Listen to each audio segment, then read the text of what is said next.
popular place for walkers, for people to walk, and a church member was walking down our street dressed in walking clothes. And when she saw us leaving for church, she averted her face. And she was the most friendly person among us, so I shouted and waved, and she said, oh, Reverend Jane. I'm in my driveway, so she had a huge shock that it was me.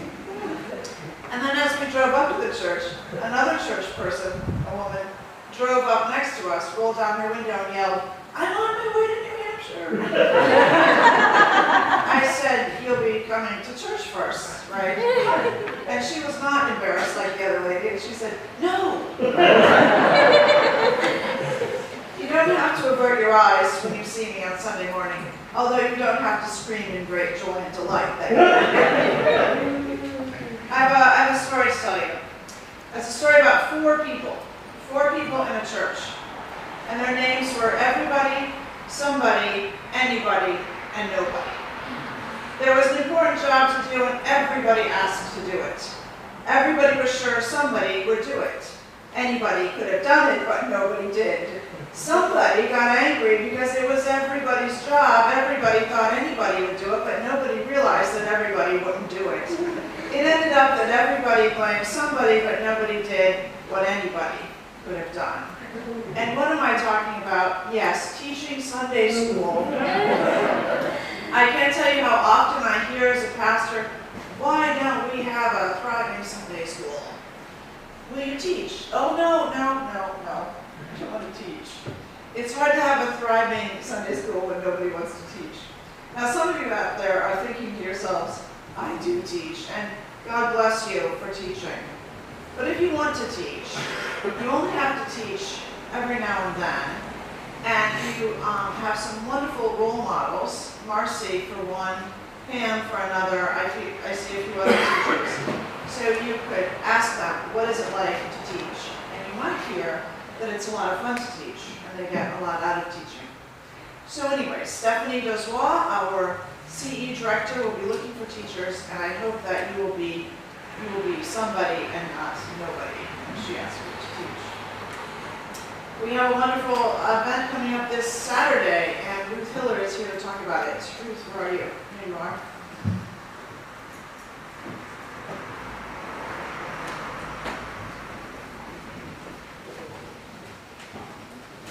Let's hope the weather next Saturday is as beautiful as tonight. Please, everybody. There's no book sale if it's pouring rain. This is on. Doesn't matter. No. This coming Saturday, we're having a book sale on the Common to benefit the church, which I forgot to say last week. Thank you. We are looking for help, particularly male help.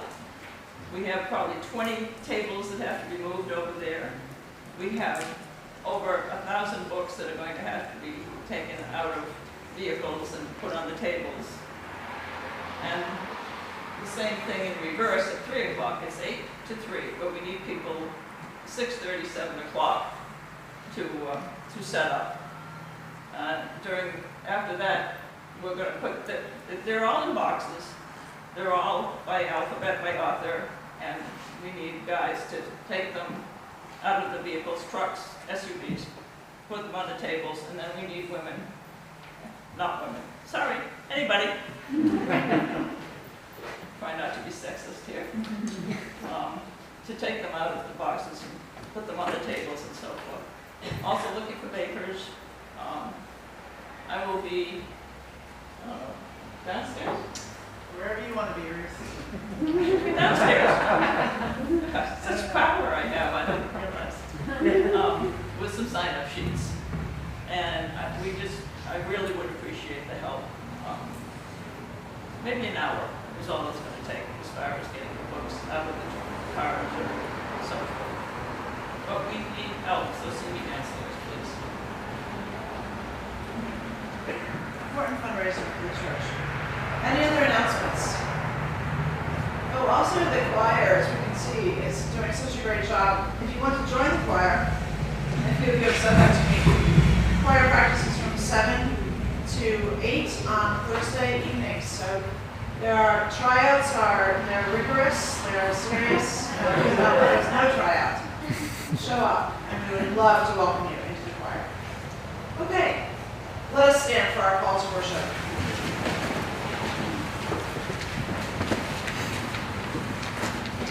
Who is wise and understanding among us? Those who seek wisdom and understanding, who delight in God and God's law. Come learn more about the wisdom from above, a wisdom that yields a harvest of righteousness. O God, may we draw near to you as we seek your wisdom today.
Our gospel lesson today is from the book of Mark. And they went from there and passed through Galilee. He did not want anyone to know it, for he was teaching the disciples, saying to them, "The Son of Man is to be betrayed into human hands, and they will kill him. And 3 days after being killed, he will rise again." But they did not understand what he was saying, and were afraid to ask him. Then they came to Capernaum, and when he was in the house, he asked them, "What were you arguing about on the way?" But they were silent, for they had argued with one another about who was the greatest. He sat down and called the 12 and said to them, "Whoever wants to be first must be last and servant of all." And then he took a little child and put it among them, and taking it in his arms, he said to them, "Whoever welcomes one such as this child in my name welcomes me. Whoever welcomes me welcomes not me, but the one who sent me." This ends the reading of the word.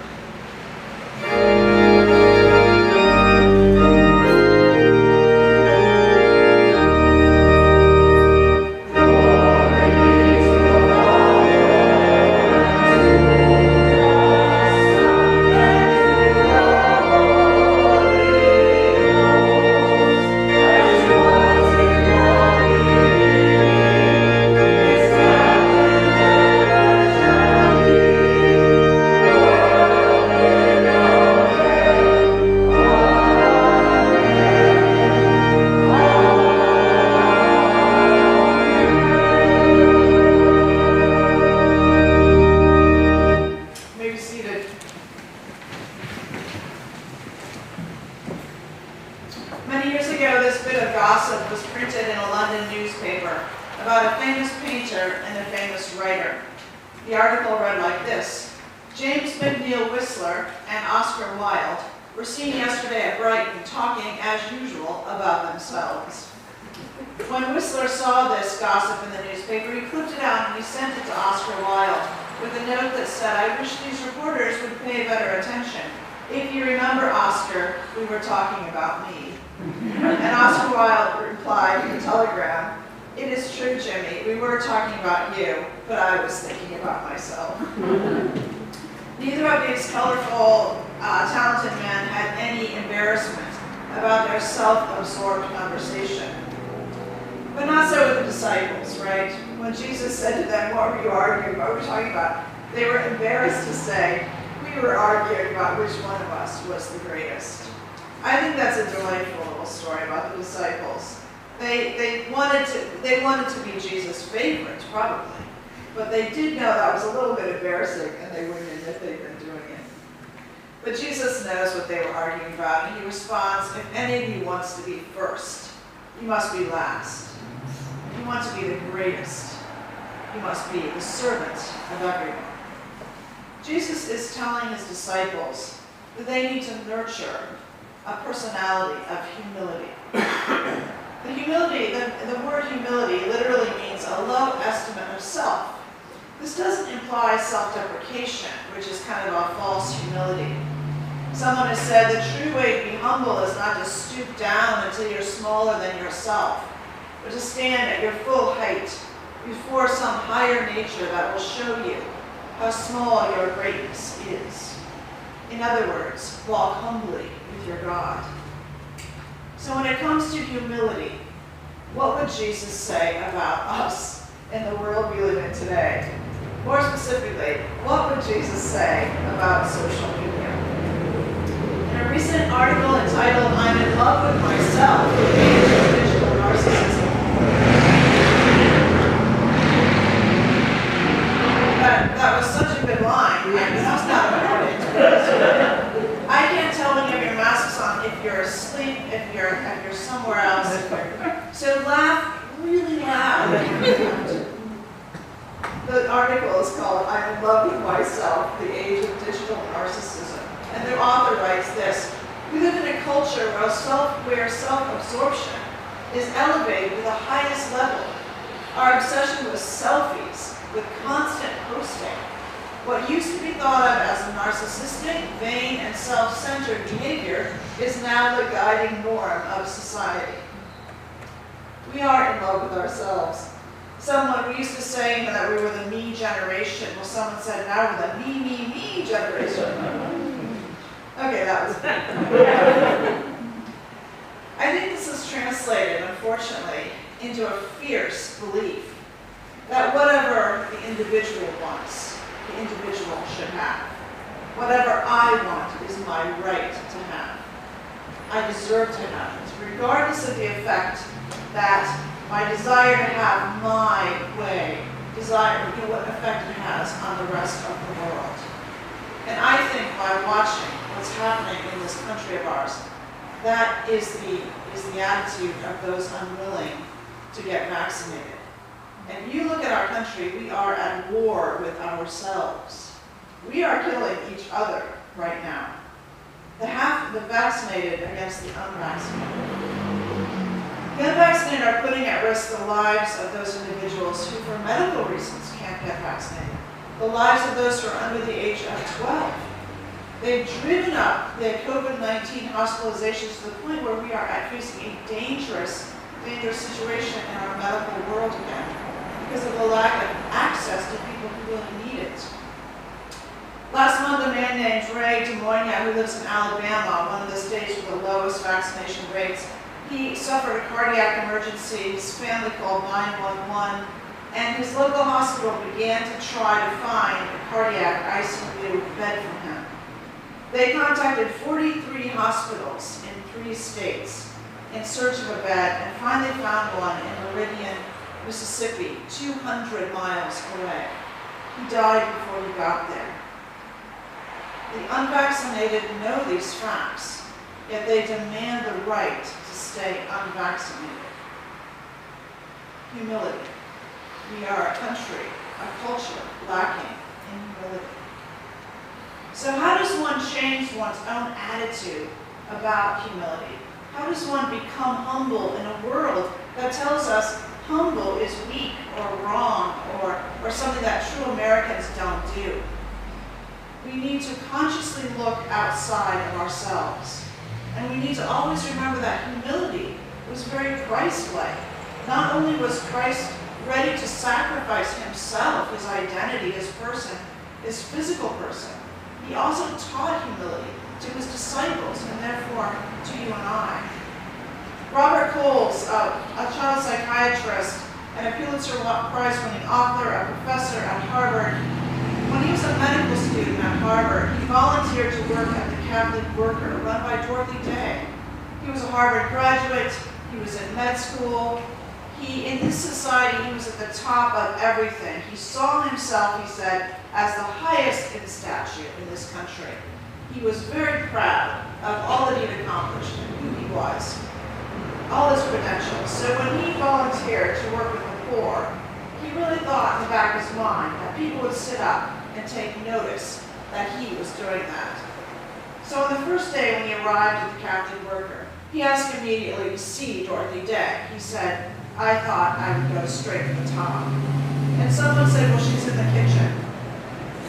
So Robert Coles went to the kitchen, and he saw Dorothy Day sitting at a table talking to someone. And the man she was talking to was disheveled. His clothes were filthy. He was obviously homeless, a street person. And she was sitting at the table, listening to him, giving him her full attention. And she didn't notice that Coles came into the room. So he stood, waiting for her to notice him. And she still didn't notice him. She kept listening and talking to the homeless man. And finally, they finished their conversation, and she stood up, and she saw Coles. And she said to him, do you want to speak with one of us? And Coles said he was astonished. Dorothy Day was famous. This man with her was a nobody. He wanted to speak with one of us. Coles said he'd never seen anything like it. Dorothy Day showed a humility that identified with the other person so completely that she removed all distinction between them. She cut through all boundaries, all categories that society sets up. They were just two people, brother and sister, and the sister was interested in the brother. Robert Coles said it changed the course of his life. He said he learned in that one moment more than he learned in 4 years at Harvard. We must be ready as Christians, as people who follow Christ, to set aside our own demands, our own ego, our own self-promotion, our own inflated place in the world, which seems almost impossible when I keep checking Instagram to see if my picture got enough likes. Set that aside and look at the role that we serve in the world. We need to be people who look out for others first, people who will eventually begin to nurture a sense of humility. As Christ told his disciples that day, whoever wants to be first must be last. Whoever wants to be greatest must be the servant of all. Let us pray. Oh God, we ask for your wisdom, not the earthly wisdom that we hear and see every day, but the wisdom that comes only from you, a wisdom that allows us to develop a sense of humility and service. Let this understanding flow through us like streams of water so that we might bear good fruits, that we might be people of welcome and compassion. Teach us that our true dignity is found in honoring you by serving our neighbor. We ask, O God, for your presence and your love sent upon those in this congregation. We ask that you are with Stephen Coy as he slowly begins to be able to come home again. We ask that you are with each person who's facing any illness or pain. We ask that we pray for the family and friends of Iggy Garcia. He was a Worcester police officer and a friend of Dave Soha. He passed away of pancreatic cancer at only the age of 46. We ask you that you stay close to all these people, that you send your strength and your love. Hear us now, O God, as we pray the prayer that Jesus taught us. Our Father, who art in heaven, hallowed be thy name. Thy kingdom come, thy will be done, on earth as it is in heaven. Give us this day our daily bread. Forgive us our sins, as we forgive those who sin against us. And lead us not into temptation, but deliver us from evil. For thine is the kingdom, and the power, and the glory forever. Amen.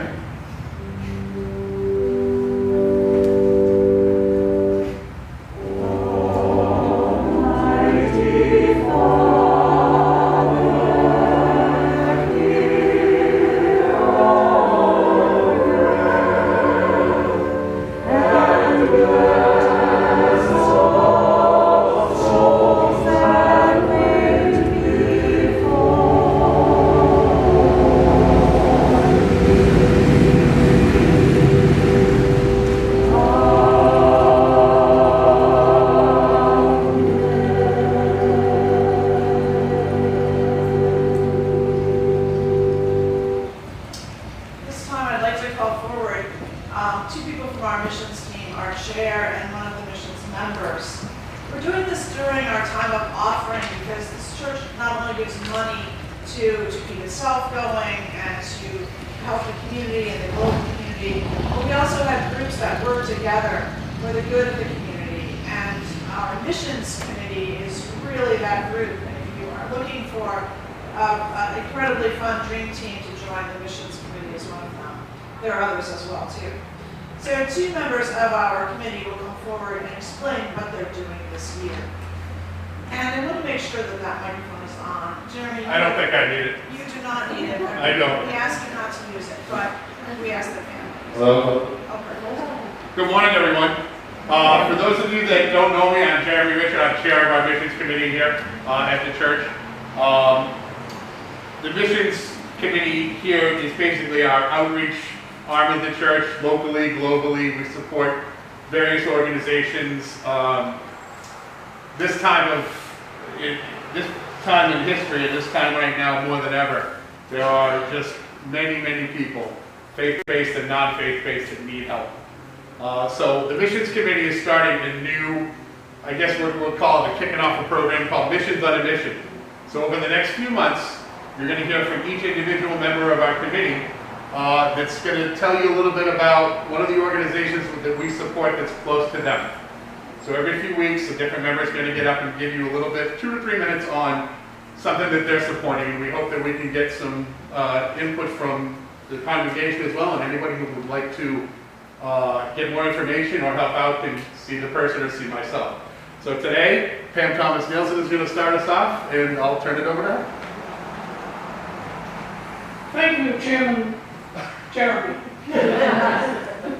It's an honor to represent this esteemed board, but seriously, it is a privilege to stand up here and tell you about a charity that you all have probably heard of, but I'm kind of passionate about it, and it is Church World Service. Have you all heard of Church World Service? It's been around for as long as I have, that's 75 years. So it's not a new organization, but it is an organization that fully understood Jesus' message when he told us that we need to serve others and put ourselves last, as Reverend Jane told us. But so I will tell you about Church World Service. It is a faith-based organization. It was founded in 1946 in the aftermath of World War II.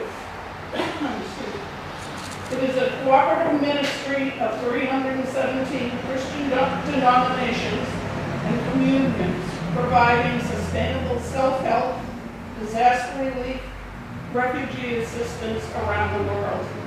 In 1946, Catholics and Protestants pooled their talents and resources to meet a staggering refugee crisis. Is there nothing new in the world? Today, 75 years later, the Immigration and Refugee Program at CWS is a vital, internationally recognized operation, having resettled nearly 500,000 refugees since 1946. Without a doubt, this organization's services will be used in our own neighborhood in Worcester in the very near future. I'm sure there will be opportunity for this church to continue to show its understanding of the verses in Matthew where Jesus told us that yes, you served me, you helped me when I was hungry, you fed me, you clothed me when I was naked. From outfitting schools in third world countries, assisting flood victims here in this country, to providing food and safe homes to disaster-stricken populations, or teaching struggling Ethiopian farmers to use best practices to provide food for their families. CWS reaches across the globe to provide loving care. This charity, by the way, has earned a 4-star charity rating of 90+. That's 90 out of 100 possible points. Donors to this organization can give with confidence that their money is being efficiently used. And finally, the mission committee will be planning to organize a drive later in this year to fill some CWS kits. Did you get a little brochure today? It's a little previous, but we'll be doing something with those later on. Okay, that's it. Perfect, thank you. See what a cool committee mission. Just because, I don't wanna, this was wonderful, but to add to it a little bit, because some people have been asking me, as you have all been reading, there are Afghan refugees coming into Worcester, and so we are taking that on. Jeremy's in charge of that piece of mission, so we will also be doing outreach to the refugees coming into Worcester. So stay tuned to hear more about that. Last week, your offering empowered ministry within this congregation and in response to the needs of all communities. Let us take this opportunity now to give generously.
Bring about a harvest of goodness through our gifts, sown in peace. Amen.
by the streams of God's wisdom. May God nourish us day and night. Go forth knowing that God watches over you.